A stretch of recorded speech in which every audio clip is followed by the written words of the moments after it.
ఇప్పుడు దాకా చేసిన కమెంటరీ మొత్తంలో what is your favourite match? T20 world cup India Pakistan 2022ది ఏదైతే ఆల్మోస్ట్ ఓడిపోయాం అనుకున్నామో Virat Kohli's innings and of course that was fantastic match. అంటే మధ్యలో వచ్చేసరికి ఇండియా ఇన్నింగ్స్ స్టార్ట్ అయ్యేసరికి 4 or 5 వికెట్స్ పడిపోయి హార్దిక్ పాండ్యా విరాట్ కోహ్లీ పార్ట్నర్షిప్ స్టార్ట్ అయింది. ఎవరు నమ్మట్లేదు, అంటే ఎవరికి స్టూడియోలో కూడా ఎవరికి నమ్మకం లేదు. అందరూ బిల్డింగ్ మొత్తం అంతా కూడా మ్యాచ్ అయిపోయింది, అరే ఇలా స్టార్ట్ అయింది ఇండియా వరల్డ్ కప్ అని అనుకున్నారు. బట్ నాకు చిన్నప్పుడు ఎలా అయితే 1996 వరల్డ్ కప్లో ఇండియా ఓడిపోయింది శ్రీలంకతో సెమీఫైనల్లో, ఆ రోజు కూడా ఇంకా గెలుస్తారు అని చెప్పి నేను కూర్చున్నా.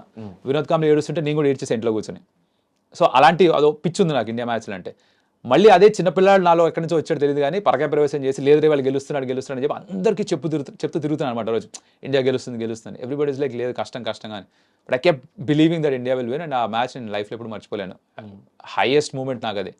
ఆ రోజు గొంతు కూడా పోయింది, అంటే ఆ ఎమోషన్లో గట్టిగా కామెంటరీ చేసేసి గొంతు పోతే నెక్స్ట్ డే మళ్ళీ కామెంటరీ చేయాలి. వాళ్ళకి చెప్పా గొంతు లేదు భయ్యా నేను చేయలేను కామెంటరీ అంటే. ఆ రోజు నాకు బ్రేక్ ఇచ్చారు. 24 గంటలు ఎవరితో మాట్లాడలేదు, సైలెంట్గా కూర్చున్నా. But I think it was worth it. So me commercials ఎలా ఉంటాయి?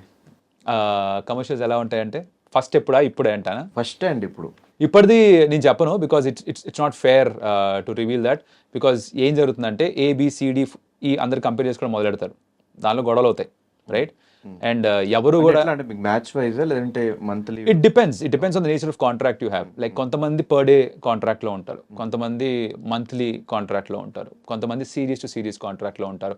ఇట్ ఆల్ డిపెండ్స్ వాళ్ళ అవైలబిలిటీ బట్టి, వాళ్ళకి ఎలాంటి ఇంట్రెస్ట్ ఉంది దాన్ని బట్టి, వాళ్ళు వేరే ఇంకేమైనా పని చేస్తున్నారు దాన్ని బట్టి contract keeps wearing. So that's how it is. So ప్రతి ఒక్కరికి సేమ్ కాంట్రాక్ట్ అంటూ ఉండదు, ఒక్కొక్కరికి వేరే వేరే కాంట్రాక్ట్. మీ ఫస్ట్ రెమ్యునరేషన్ ఫస్ట్ టైం 28లో చేసినప్పుడు I was on a per day thing, 8,000 rupees ఇచ్చారు per day. బాగానే వచ్చినట్టు ఆ టైం కూడా. కరెక్ట్. అంటే ఇప్పుడు తెలుసు ఒక 80 ఇంకా 8 lakhs చేసండి, దానిలో పోయింది. ఎవరైనా ఇస్తే బాగుంటుంది పర్ మ్యాచ్. వినడానికి చాలా బాగుంది. అకామిడేషన్ మొత్తం వాళ్ళే చూసుకుంటారు. చాలా వినడానికి చాలా బాగుంది ఇది నిజంగా. దాని నుంచి వినడానికి చాలా బాగుంది. ఎవరైనా ఇస్తే వాళ్ళే చూసుకుంటారు. ప్లీజ్ ఎవరైనా వినేసి ఇట్లా అనుకుంటున్నారు జనాలు, ప్లీజ్ దయచేసి ఇది ఇస్తే బాగుంటుంది, హ్యాపీగా ఫీల్ అవుతాం. స్టార్ స్పోర్ట్స్ లోకి వెళ్తే ఒక మ్యాచ్ ఫీజు ఉంటుంది, మ్యాచ్ ఎంత అని ఇస్తారు. Food, accommodation, flight tickets complete వాళ్ళే చూసుకుంటారు. తప్పకుండా ఫ్లైట్ టికెట్స్ అకామిడేషన్ వాళ్ళే చూసుకుంటారు. ఈ 80,000 ఏదో చెప్పారే మంచి నంబర్ ఒకటి ఇచ్చారు, ఫ్యాన్సీ నంబర్, అది ఇస్తే బాగుంటుంది అనుకుంటున్నా.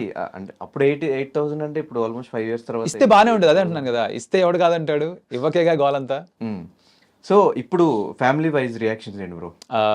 They are happy, extremely happy. And చిన్నప్పటి నుంచి ఇంట్లో కూడా మా నాన్నకు కళ ఉండేది ఏంట్రా అంటే, వీడు లార్డ్స్లో డెబ్యూ చేస్తే నేను వెళ్ళి స్టాండ్స్లో కూర్చొని మ్యాచ్ చూడాలి అనుకున్నారు పాపం ఆయన. జరగలేదు. కాకపోతే యూజువల్గా ఏంటి, క్రికెట్ ఆడేసిన తర్వాత సాధారణంగా కామెంటేటర్స్గా మారిపోతుంటారు. నీ మధ్యలో స్టెప్ వదిలేసి డైరెక్ట్గా అక్కడ దుంకేసా. So they are happy with that. నచ్చింది చేసుకుంటున్నాడు, దానికి డబ్బులు కూడా వస్తున్నాయి. సో మీకు నచ్చిన కామెంటేటర్ ఎవరు? నాకు చాలా మంది ఇష్టం. I think Harsha Bhogle is brilliant. ఆయన commentary is very different to everybody else, right? తన పాయింట్ ఆఫ్ వ్యూ, తన గేమ్ని చూసే విధానం, తన ప్లేయర్స్ని చూసే విధానం, సిచ్యువేషన్ని చూసే విధానం, తను వాడే పదాలు, ఫ్రేజెస్ కొన్ని ఉంటాయి, అవి చాలా ఇష్టం నాకు. రవి శాస్త్రి ఆయనది చాలా ఎంటర్టైనింగ్గా ఉంటుంది, right? Sunil Gavaskar technically very brilliant. Geoffrey Boycott commentary వినుంటే మీకు క్రికెట్ అర్థం కావాలి అంటే, ఒక బ్యాటింగ్ పాయింట్ ఆఫ్ వ్యూలో టెక్నిక్ అర్థం కావాలంటే జెఫ్రీ బాయ్కాట్ కామెంటరీ వినాలి. మైక్ లాథర్టన్ తన కామెంటరీ బాగుంటుంది. నాసర్ హుసేన్ ఇప్పుడు టెక్నికలీ ఎక్స్ట్రీమ్లీ కరెక్ట్. వీళ్ళంతా కూడా అంటే అది వింటే మీకు కోచింగ్ క్లాస్ తీసుకున్నట్టే బేసికలీ, అలా ఉంటుంది.